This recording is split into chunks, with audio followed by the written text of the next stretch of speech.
The first book came out this past May. The one thing that has not been, well, the one thing that has been a challenge, let's say, has been the schedule. And little did I know, I decided to make Miki Falls a seasonal story, where it would be about 1 year in the life of this girl, Miki. And the story would start in the spring, you know, this kind of time of beginnings. It would go through summer, things heat up a little, things get a little more complicated. Autumn, chill, you know, the story starts to get kind of darker. And then in winter, that would be my real crisis, you know, where like you're in the face of death, you know. And then my story would be over. Well, I pitched it that way, and I thought it was kind of a, you know, interesting concept. 4 books, 4 seasons. Well, they looked at that and they said, hey, great, we can have them published in the 4 seasons that they are named after. So spring will come out in May, and summer will come out in the following July, 2 months later. Autumn will come out in September. Okay, 3 months I think they gave me on that one. Or was it October? I can't remember now. But the 4th one will come out January 1st. And at first I was telling everybody, hey man, they're publishing all 4 of these books within 1 year. But I was actually underselling it. I went back and counted from May 1st to January 1st. That's 8 months.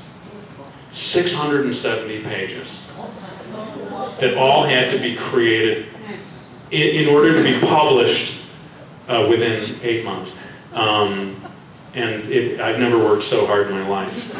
But I'll tell you, you know, having Susan Rich, it was such an honor that I was not about to drop the ball. I was like, Mark, this is the chance of a lifetime. You got to do it.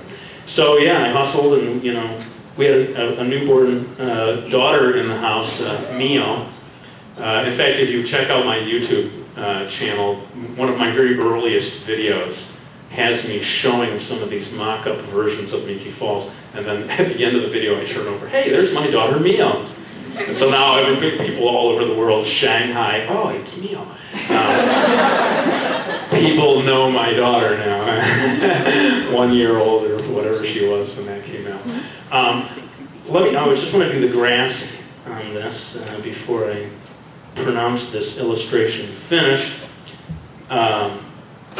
And this illustration is actually based a little bit on an illustration that I have on DeviantArt right now. I'm getting into anybody. Does anybody have DeviantArt? Okay, cool.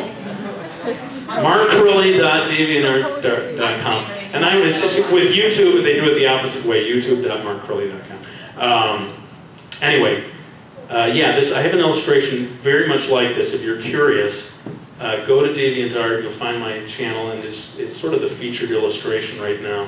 You can compare it. The one on DeviantArt is like Miki 3 years before she met Hiro, and so it's like shorter hair, and she somehow looks even more innocent. And, yeah, I don't know, vulnerable. Oh, Hiro.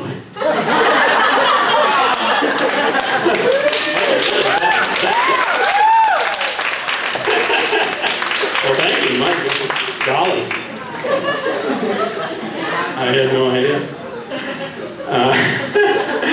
So let me just show you one last quick little thing here, because I talked about the work that went into creating Miki Falls. I prepared more for this project than I had ever prepared for anything before. I always used to just make it up as I went along, which is actually, I think, a good way of being creative and creating a story. There's no problem if you just start your manga, page 1, and then invent page 2, and then invent page 3. Nothing wrong with that. But when I figured, here I was with Lemony Snicket's editor, I had to do this right. So I started making rough versions of every page.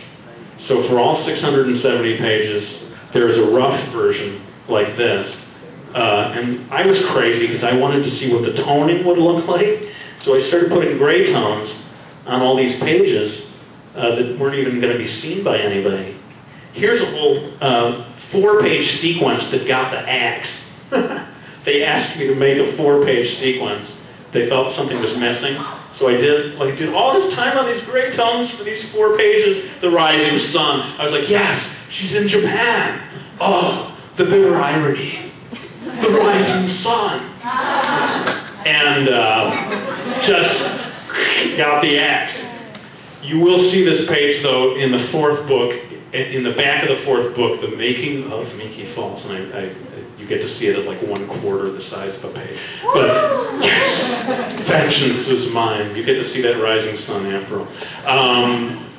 But you know, these books, all of this stuff is going to be with me at the table after I'm done with my presentation, and I also, maybe just to be sure that nobody leaves without getting one of these, maybe I'll start over here. Each one of these cards, you can each have one. Let's just start with one because I don't want to run out. But if you want extra to give to other friends and stuff, by all means, I got a box here, so come, let me give you a fistful. What's that? Why don't you want to run out though? Well, the sad truth is these cards, it's kind of pathetic. If you flip them over, you will see that I have taken a sticker and put my website on top of the Harper Teen website.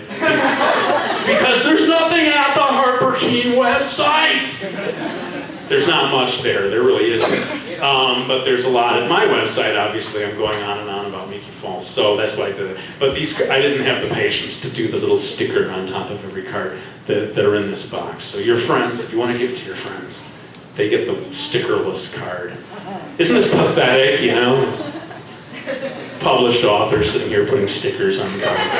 It's like, what a sad, sad little man you are. Anyway, I don't want to wait all the way until the end. If somebody had a question, a lot of people wait till the end of a presentation and then open it up for questions. I don't believe in that. I think that people should have a chance. If they have a question in the middle, they should be able to ask it. So if you do, go ahead and raise your hand. If you don't, I can keep moving on with things. Yes? What's like the hardest part of having to write page after page? That's a great question. What is the hardest part of having to write page after page of manga? You know what? I'll tell you the honest truth. The hardest part for me of this process is trying in my head to figure out what it is that readers want. You know what I mean? I'm trying to be true to myself, of course. But always in the back of my head is, are people going to like this? Is this the kind of story that manga readers want? And so that's the hardest part. Is I'm just, because how can you know? You really can't. But I'm constantly writing myself saying, Mark, you gotta make this better. People are not gonna think this is funny. People will think this is mushy and sappy. This is not good enough. What do I have to do, to reach a larger readership? That's the kind of thing that's sort of weighing on my mind a lot. And that's the hardest part, because there's, in a way, it's totally out of your control almost. You just have to do your best and put it out there. But I can't stop myself thinking, about, man, and so even when I'm working on this next project, I was talking to, was it Shane earlier? Yes. Trying to get some advice about, for my next project. This thing is a love story, right? Meekie Falls is a love story. Although I should say it's a supernatural love story. And it starts out looking like it's going to be one of these shoujo manga kind of, oh, there's a hunky new guy in town kind of a story. And but hopefully anybody who writes it off as that kind of a story will be surprised as it goes along and gets steadily darker. And by the third book, it just completely leaves high school behind and just becomes a very different kind of a story. But as I gear up for my next project, I'm going to go do a totally different thing. It's going to be something hopefully that will appeal to both men and women, readers of manga. It's going to have action. It's going to have guns. It might. Giant explosions. Yes! Dude, it's going to be so awesome. Skateboard.